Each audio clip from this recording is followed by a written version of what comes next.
Bonjour et bienvenue à tous. Je suis Cindy Roussel, responsable des communications ici chez Compo Richelieu.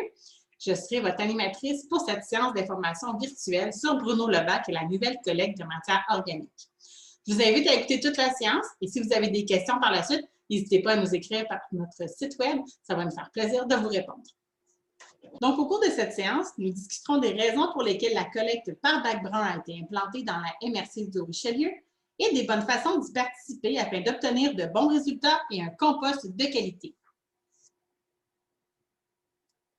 Commençons par la question « Pourquoi participer ?»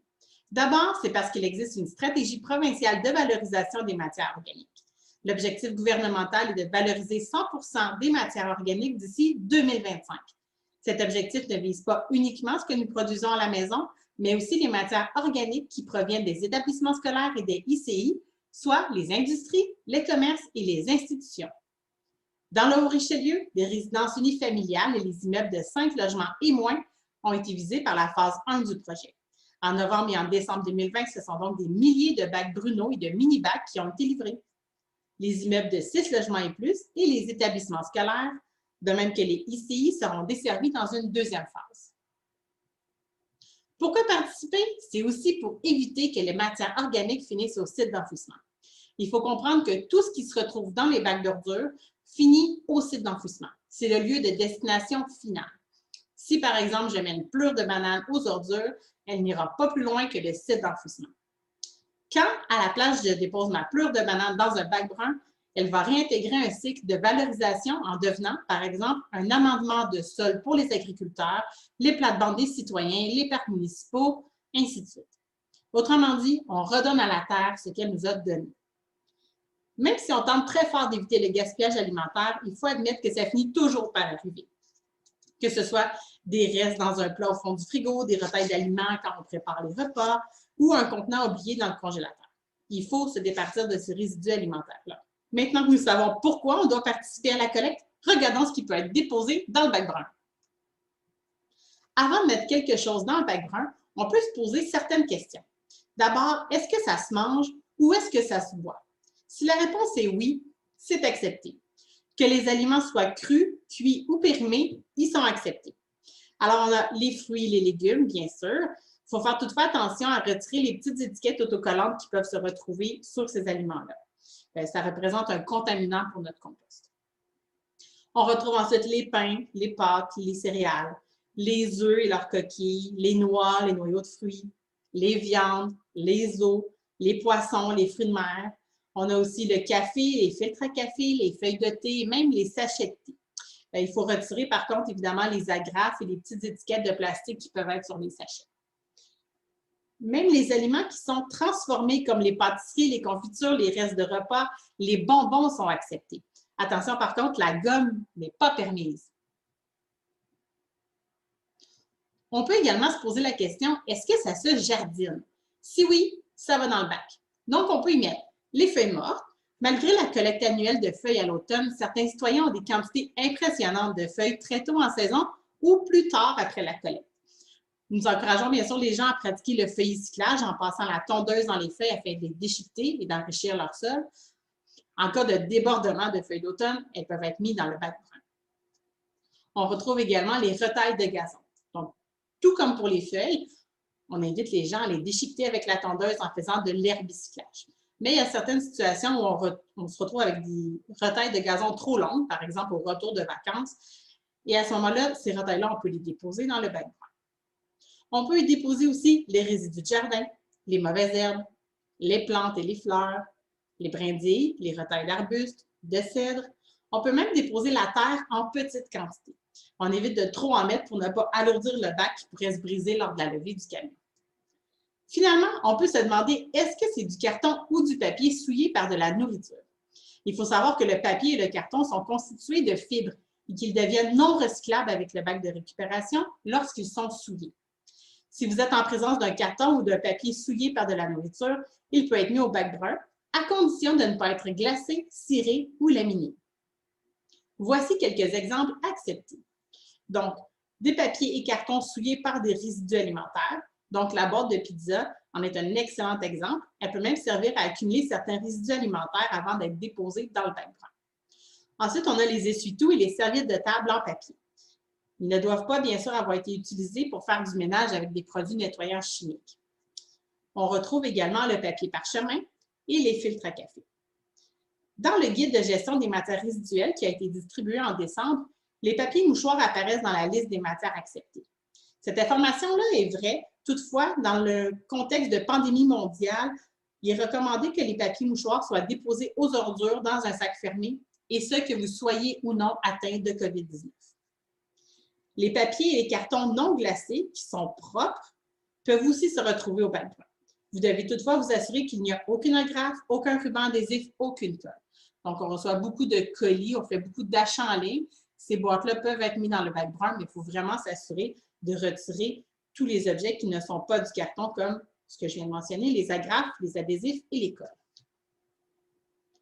On doit garder en tête que les matières collectées seront transformées en compost qui sera distribué pour les terres agricoles, les jardins et les plates-bandes. Donc, même si plusieurs matières sont acceptées avec la collecte des matières organiques, il demeure que certaines choses ne devraient jamais s'y retrouver. Par exemple, les branches et les bûches. Les brindilles, les très petites branches sont admises. Par contre, les branches et les bûches, elles, peuvent causer du dommage au camion lors de la collecte. Pour s'en départir, il vaut mieux visiter un de nos écocentres. Les matières recyclables. Donc, pas de boîte de conserve, pas de bouteilles de plastique, pas de contenants en verre. On n'y mettra pas non plus de papier ou de carton glacé, ciré ou laminé. Donc, les gobelets de café ne sont pas admis. Les produits sanitaires comme les couches, les lingettes, les tampons et serviettes hygiéniques, la soie dentaire ne sont pas acceptés non plus. Les matériaux de construction, ceux-ci doivent être apportés dans un écocentre. Les produits dangereux. Aucun chlore, aucun aérosol, aucune pile, aucun produit dangereux. Les produits dangereux doivent être disposés adéquatement par l'entremise d'un écocentre ou d'une entreprise spécialisée. Il peut arriver que certaines personnes utilisent des articles ou des produits précis qui n'apparaissent pas dans nos listes de matières acceptées. Si ça vous arrive, écrivez-nous ou appelez-nous. Nous n'avons pas toujours la réponse dans l'immédiat, mais nous ferons les vérifications appropriées pour obtenir les bonnes réponses. Bruno est allergique au plastique. Et oui, tous les types de plastique. Les sacs de plastique sont une source de contamination et nuisent à la production d'un compost de qualité. Tous les types de plastique sont interdits. Les sacs standards, les sacs biodégradables, compostables ou oxo-biodégradables. Les sacs standards ne sont pas organiques, ils sont donc incompatibles avec le compostage. Les autres sacs, donc les biodégradables, compostables, oxo-biodégradables, eux, se décomposent, mais beaucoup moins rapidement que notre processus de compostage. Lorsqu'ils se décomposent, ils se défont en petits flocons de plastique qui demeurent à la fin de notre processus et représentent des contaminants en plus d'affecter la qualité des composts. Les sacs de papier, oui, tant qu'ils n'ont pas de pellicule plastique à l'intérieur. À titre d'exemple, la compagnie Sac au Sol produit des sacs de divers formats qui sont acceptés. On peut les retrouver dans la majorité des magasins à grande surface, de même que dans les quincailleries. Les sacs de papier qui sont remis par certains commerces depuis l'interdiction des sacs de plastique à Saint-Jean-sur-Richelieu sont aussi admis. Envelopper ces résidus alimentaires est une solution efficace pour éviter la majorité des nuisances. On peut le faire avec des sacs de papier, comme je viens d'en parler, ou encore avec du papier journal ou des circulaires non glacés. Il existe une façon simple de réaliser un sac de papier à l'aide de journaux, grâce à une technique facile d'origami, et il existe une autre façon pour les moins bricoleurs. Je vous démontre les deux techniques à l'instant. Donc, pour la technique de l'origami, j'ai pris des feuilles des circulaires que j'ai placées. Ici, j'en ai 3 pour faire un grand carré. Donc, je vais trouver le centre et je vais ramener pour former un grand triangle. Comme ça ici. Ensuite, je prends une pointe ici en bas du triangle que je vais ramener au côté opposé vers le centre. Ici. Je prends l'autre pointe du triangle que je ramène juste ici dans le petit coin. Par la suite, j'ai 2 pointes en triangle ici dans le haut. Donc, j'en prends une et je replie. Je tourne mon pliage et je replie. Ensuite, on ouvre et on a un sac en origami qu'on peut insérer dans le mini-bac sans problème. Et j'insère mon sac et on peut mettre les résidus alimentaires. Une fois que c'est plein, on se sort. Pour la technique un peu plus pressée,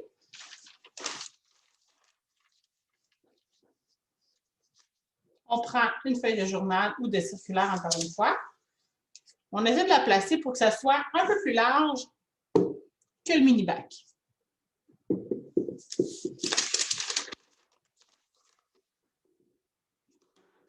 On prend le mini-bac et ensuite, on vient tout simplement insérer les feuilles à l'intérieur. Comme ceci. On place les feuilles et on peut ensuite mettre les résidus alimentaires ici, à l'intérieur.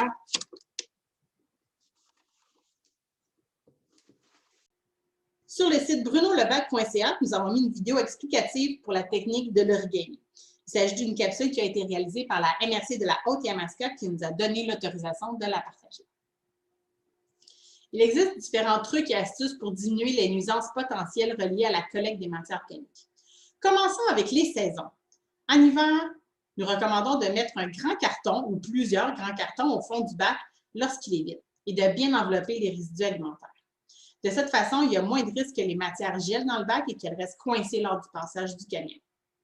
En été, ne sautez pas une semaine de collecte et mettez votre bac à l'ombre. Ça va vraiment beaucoup aider. Nous avons énuméré quelques nuisances qui pourraient survenir et je vous fournis aussi quelques astuces pour les prévenir ou les régler. Donc, pour éliminer les odeurs dans le bac brun, rincez-le, lorsqu'il fait chaud bien sûr, après chaque collecte. Si des odeurs demeurent, ajoutez quelques bouchons de vinaigre dans le bac propre et même dans le mini-bac lorsqu'il est propre. Donc, un truc qui est bon à savoir, c'est que mini-bac peut aller au lave-vaisselle. Donc, c'est vraiment un moyen efficace de le nettoyer. Pour contrôler les petits indésirables, comme les mouches à fruits avec le bac de cuisine, on recommande de le nettoyer fréquemment et d'asperger le bac de vinaigre et de sel pour les enrayer. Enfin, pour éloigner les petits visiteurs, les petits animaux, il existe plusieurs solutions. Appliquez une crème au menthol ou un onguent contre la toux autour du couvercle. Assurez-vous que le couvercle soit bien fermé. Pour ce faire, vous pouvez utiliser une corde élastique ou mettre un poids sur le couvercle. Bien sûr, la corde ou le poids devront être enlevés le jour de la collecte. On recommande aussi de placer les bacs loin des balcons et des clôtures. Pour encore plus de trucs et conseils, je vous invite à visiter brunolebac.ca. Maintenant que nous avons vu pourquoi participer et comment participer, il est intéressant de savoir ce que deviendront les matières organiques qui sont collectées. Compo Richelieu a toujours eu l'objectif de gérer les matières organiques en circuit court sur le territoire de la MRC du Haut-Richelieu. Pour y arriver, nous aurons en 2022 le centre de compostage régional, la première usine de traitement en circuit fermé au Québec. Les résidus alimentaires et les résidus verts seront transformés en compost de qualité. Celui-ci sera produit selon un processus contrôlé pour être certifié avant d'être redistribué. On voit donc ici le schéma du futur centre de compostage régional. Et maintenant, une vue aérienne 3D qui donne un aperçu de notre beau projet. Il faut savoir qu'à terme, nous avons des ententes avec d'autres sites pour le traitement des matières organiques que nous collectons actuellement dans la MRC du Haut-Richelieu. Donc, toutes les matières qui sont collectées actuellement sont traitées pour être transformées en compost de qualité. Le compost qui sera produit au centre de compostage régional sera ensuite redistribué aux citoyens lors de journées spéciales à l'automne et au printemps, aux municipalités pour leur parc, leur espace vert et leur plate-bande, aux paysagistes et centres de jardin, aux agriculteurs de la région. Donc, voici quelques points à retenir. Pour produire du compost de qualité, il faut bien utiliser Bruno, éviter la contamination et l'usage de sacs de plastique et appliquer les astuces pour éviter les nuisances. Ensuite, profitez du compost produit le moment venu, vous l'aurez mérité. Si vous êtes réticent, je vous invite à y aller graduellement. Vous pouvez commencer par les fruits, les légumes, les résidus verts. Lorsque vous deviendrez plus à l'aise et plus confiant, vous pourrez commencer à ajouter tranquillement les restes de table, les os, les poissons et ainsi de suite. On commence tranquillement, on prend de plus en plus confiance en nous. En terminant, je vous invite à consulter le guide de gestion des matières résiduelles que vous avez reçu par la poste en décembre dernier. Il contient de précieuses informations sur la collecte avec Bruno Lebac, mais aussi sur tous nos services. De plus, vous trouverez à l'intérieur votre calendrier de collecte détachable. Vous l'avez perdu, égaré ou pas reçu? Pas de problème, nous avons plusieurs copies supplémentaires que nous pouvons vous transmettre. De plus, le guide et les calendriers de collecte sont disponibles en ligne à compo.qc.ca/collecte. Je vous invite également à nous suivre sur nos réseaux sociaux pour toutes nos actualités. C'est ce qui complète la séance d'information sur Bruno Lebac et la collecte de matières organiques. Si vous avez des questions, visitez notre site web brunolebac.ca, écrivez-nous par notre site web ou téléphonez-nous.